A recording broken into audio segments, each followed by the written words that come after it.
Welcome to Comfort TV, the channel news bringing you verified and balanced news from Nigeria and around the world. I am Faith Kevin. Thank you for joining us. In the headlines, federal government to launch national campaign to promote made in Nigeria goods. Amnesty International advocates abolition of death penalty. FCTA demolishes 11 buildings on the high tension in Apo, Dutse. Nakan says Saudi government approved 66,910 slots for Nigeria for the 2026 Hajj. Bandits ambush security operatives, kill 8 in Zamfara. On business news, CBN and Bank of Angola sign MOU to boost bilateral technical cooperation. $1 trillion economy takes center stage as ISAN's triennial confab. On the foreign scene, the University of South California rejects President Trump's administration's education compact. Kenya holds state funeral for opposition leader Odinga after mourning chaos. Malaysia government proposes banning smartphones for under 16s to tackle school violence. And on sports, former boxing world champion Hatton found hanged at home. Leverkusen sporting director says the club went in the wrong direction under ex-boss Ten Hag. Now the news. The federal government is set to launch a national campaign to promote made in Nigeria goods and services under the Nigerian First policy as part of efforts to revitalize the manufacturing sector. President Bola Tinubu made this known in Lagos at the 5th Adeola Odutola lecture by the Manufacturers Association of Nigeria, MAN. The president was represented at the event by the Minister of State for Industry, Trade and Investment, Senator John Eno. According to him, the campaign aims to shift national demand towards Nigerian products that meet global quality standards, while also addressing the country's import dependency. President Tinubu noted that preliminary studies showed that such a campaign could boost the manufacturing sector by up to 6% and create over 500,000 jobs within the next 3 years. He said his administration will continue to prioritize the growth of Nigeria's manufacturing sector through policies promoting production, consumption, and export of made-in-Nigeria goods. President Tinubu also outlined 6 key policy commitments under the Nigerian First strategy. They include federal procurement reforms, quality and standards enforcement, export expansion, access to finance, energy and logistics, and skills development and import security. He urged MAN members to uphold quality and transparency in production while collaborating with government agencies to share accurate data on capacity and pricing for effective policy planning. The President Dangote Group Alhaji Aliko Dangote, represented by Mr. Mansour Ahmed, former President MAN, said manufacturers had 8 key expectations from the Nigeria First policy. Alhaji Dangote said for the policy to work, it must be designed as a durable, binding national strategy for industrial development capable of withstanding political transitions and market pressures alike. He stressed that it must be anchored on both global best practices and Nigeria's own industrial realities. Alhaji Dangote listed the expectations to include legislating the policy as a binding law with punitive measures for non-compliance, ensuring policy stability, consistency, and long-term commitment. He added that it was important to develop a national supplier registry, drive consumer engagement, and a national cultural shift, incentivize backward integration, and address infrastructure and energy deficits. He also called for enhanced access to finance to build local supply capacity and leverage the African continental free trade area and regional export potential to strengthen local competitiveness. The president of MAN, Otumba Francis Meshoye, lauded the government's efforts to transform the economy through various policy reforms, including the Nigeria First policy. Otumba Meshoye stated that its full legislation and implementation held the potential to significantly boost the fortune of the manufacturing sector and improve the well-being of the Nigerian citizenry. He noted, however, that the tough realities facing the manufacturing sector are shaped by global headwinds and domestic macroeconomic and policy constraints. The MAN president said the Nigeria First policy was not merely an industrial ambition but a matter of national national economic survival. Amnesty International has urged the federal and state governments to abolish death penalty. The program's manager of Amnesty International, Mrs. Barbara Magaji, made the call during a stakeholders dialogue to commemorate the World Day Against Penalty. The program was organized by Amnesty International in collaboration with the French Embassy in Nigeria in June. The program was organized by Amnesty International in collaboration with the French Embassy in Nigeria in Abuja. Mrs. Magaji stressed the need to remove all provisions in national and state laws that violate international human rights law, especially provisions that allow death penalty. She also urged the government to ensure that the criminal justice system was sufficiently resourced and capable of investigating crimes effectively. She added that the law should be able to support victims and guarantee free trials without recourse to the death penalty. According to her, the federal government should, through the National Assembly, consider the abolition of death penalty for all crimes in the ongoing Nigerian constitutional amendment process.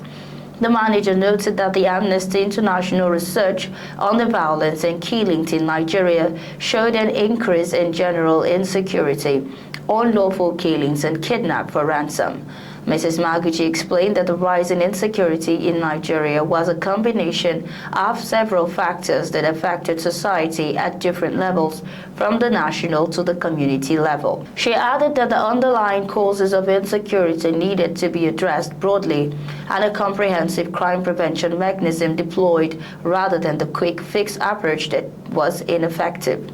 She said that Amnesty International was opposed to the death penalty in all cases. She noted also that Amnesty International acknowledged fully the suffering of victims of violent crimes and their families and recognized the duty of governments to protect their rights.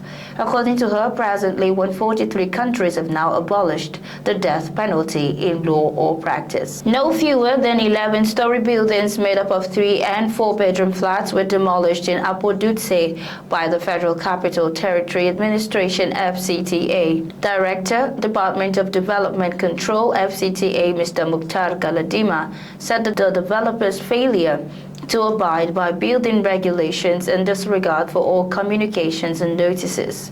Mr. Galadima also said that the demolition of the buildings became imperative due to the location of the estate. According to him, the estate is not only under significant tension but also obstructing an upcoming bridge planned for the area.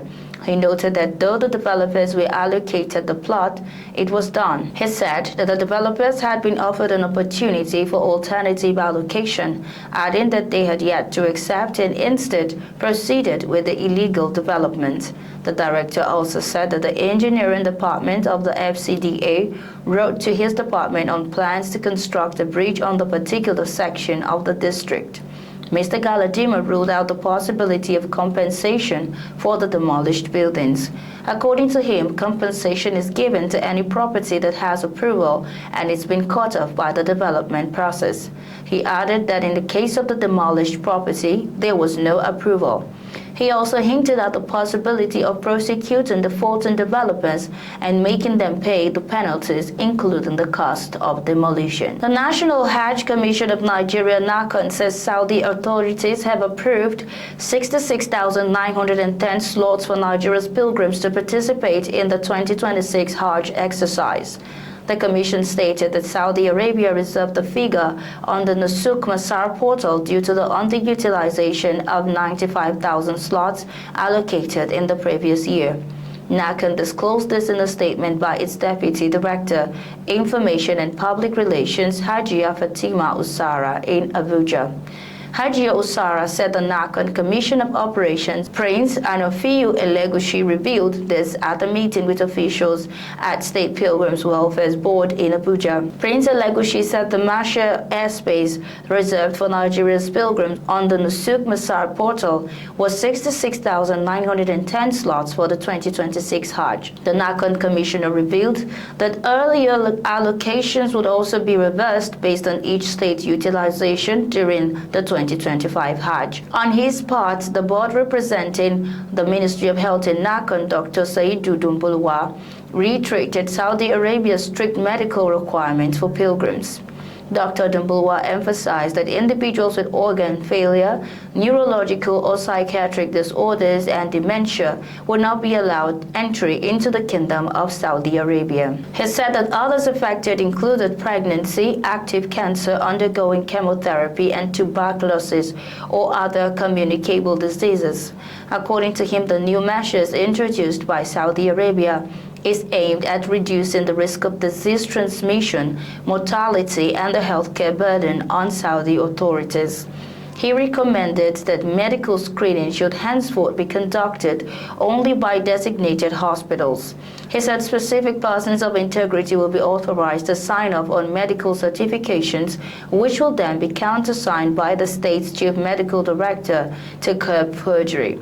The Chairman Forum of State, Al-Haji Idris Al-Mukhara, drew the attention of all participants to the seriousness of the slot's limitation to the Nusuk Masar portal. At the end of the meeting, the Executive Secretary of the Adamawa State Pilgrims Welfare Board, Dr. Abubakar Salihu, expressed appreciation to NACON for carrying the state along in all aspects of Hajj preparations. He commended the staff of NACON for working diligently under pressure and reaffirmed the state's commitment to cooperation. Armed bandits ambushed a team of security operatives along the Gusau-Funtua road in Zamfara state, killing 8 personnel in a deadly confrontation. Confirming the incident, the spokesperson to the Zamfara state governor, Mr. Suleiman Idris Gusau, told newsmen in an interview in Kaduna that the attack would not derail the ongoing offensive against banditry and other criminal activities in the state. According to him, while the state government deeply regrets the loss of the gallant officers, security forces remain resolute and are intensifying coordinated operations across identified flashpoints to ensure the perpetrators are brought to justice. Residents in parts of Safi and Maru local government areas reportedly heard heavy gunfire during the encounter as joint security teams moved in to repel the attackers. Security sources said reinforcements have since been deployed to the affected area to prevent further incursions and to pursue the fleeing bandits. The attack comes amid renewed military operations aimed at dismantling terrorist camps and restoring normalcy to Zamfara state and neighboring states in the northwest, long plagued by banditry, kidnapping, and castle rustling.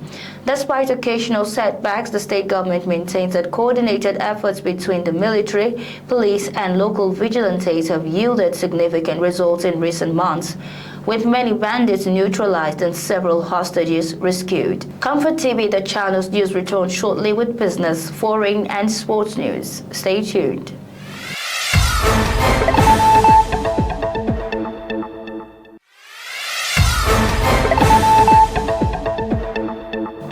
Many thanks for staying tuned. This is Comfort TV, the channel news on business.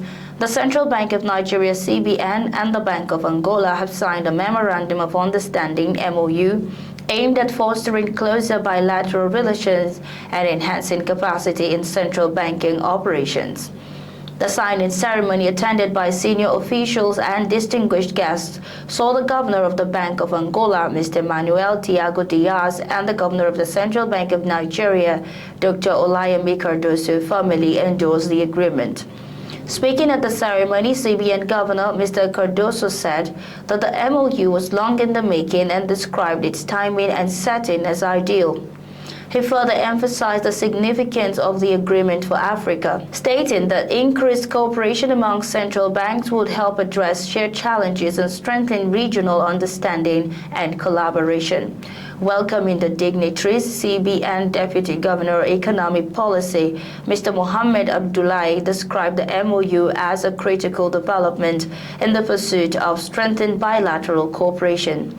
He highlighted that the agreement would establish a bilateral forum for reciprocal technical exchange, facilitate border supervision of authorized institutions, provide a framework for licensing and cross-border resolution planning, and ensure transparent, periodic exchange of information. Still on business, the Independent Shareholders Association of Nigeria, ISAN, has concluded arrangements for its 8th Triennial Delegates Conference on October 30, 2025. The conference, with the theme Nigeria Towards $1 Trillion Economy by 2030, will be chaired by the Minister Minister of Finance and Coordinating Minister of Economy, Mr. Wale Edun. The National Coordinator of ESAN, Mr. Moses Igbude, in a statement listed other speakers at the conference as the Governor of the Central Bank of Nigeria, Mr. Olayemi Cardoso, the Commissioner for Insurance, Mr. Olusegun Ayo Omosehin, the President,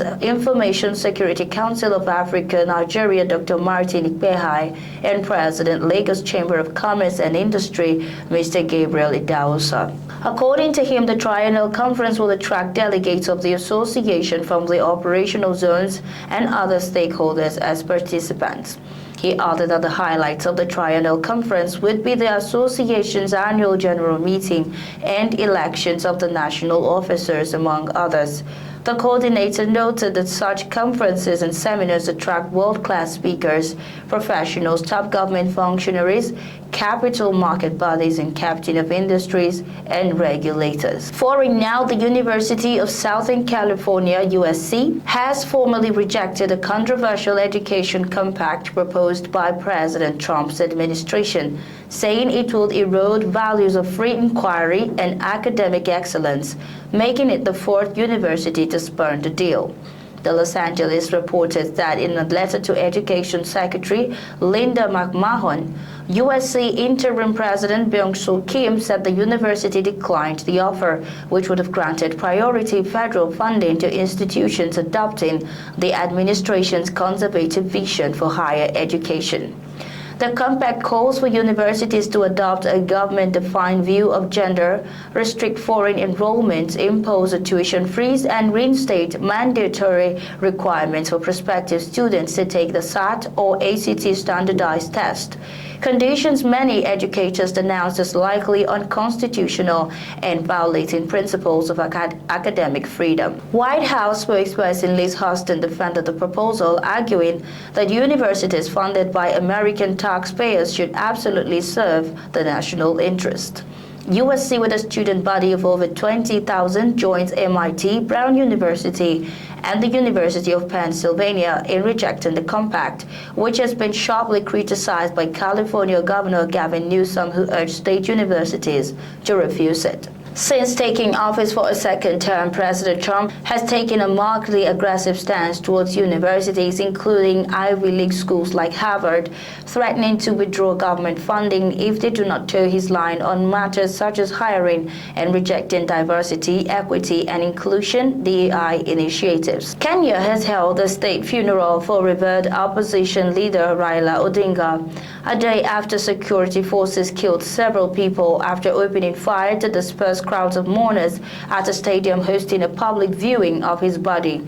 Thousands of mourners gathered amid a heavy security presence at Nairobi's Nyayo National Stadium, waving white handkerchiefs and dancing at the venue, which was bedecked with large banners featuring Odinga's portrait, while others blew whistles and vuvuzelas, a brightly colored plastic horn. President William Ruto attended the ceremony alongside heads of parliament and the judiciary. Somalia's President Hassan Sheikh Mohamud was among the African dignitaries present.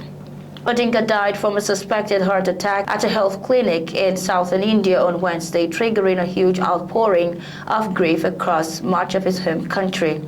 Affectionately known as Baba, father in Swahili, Odinga was arguably the most important political figure of his generation in Kenya.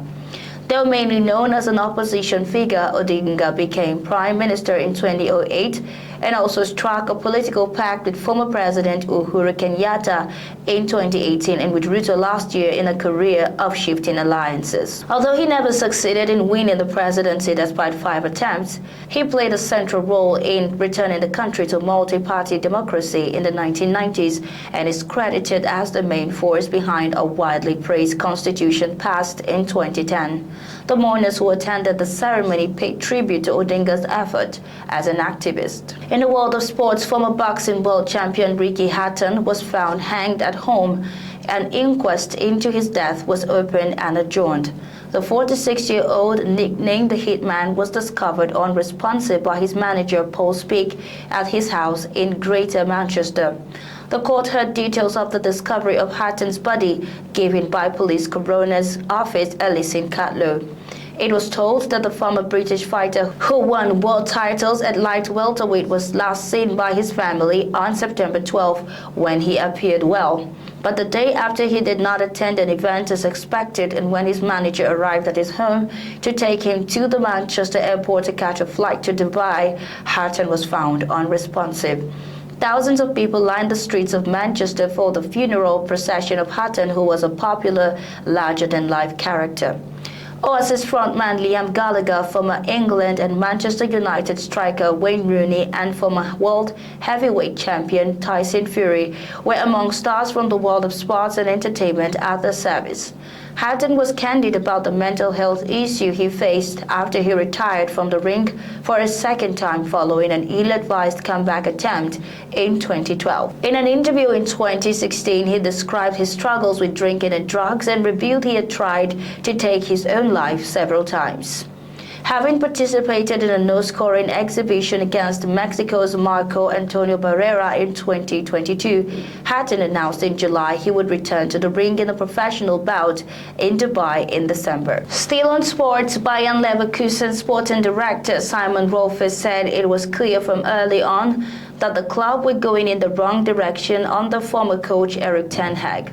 Ex-Manchester United boss Ten Hag was sacked last month after just 2 Bundesliga matches, the shortest managerial stint before a firing in the league's history. Speaking with newsman, Rolfes insisted that the hard decision to sack the Dutchman was the right call. Sacked by Manchester United in October 2024, Ten Hag signed a contract with Leverkusen until 2027 in May as the successor to Xabi Alonso, who moved to Real Madrid. Rolfes revealed that he spoke on the telephone with Alonso as Ten Hag's stint was unraveling. Leverkusen was stomped 5-1 by Flamengo under 20s in a pre-season friendly in Brazil in Ten Hag's opening game in charge.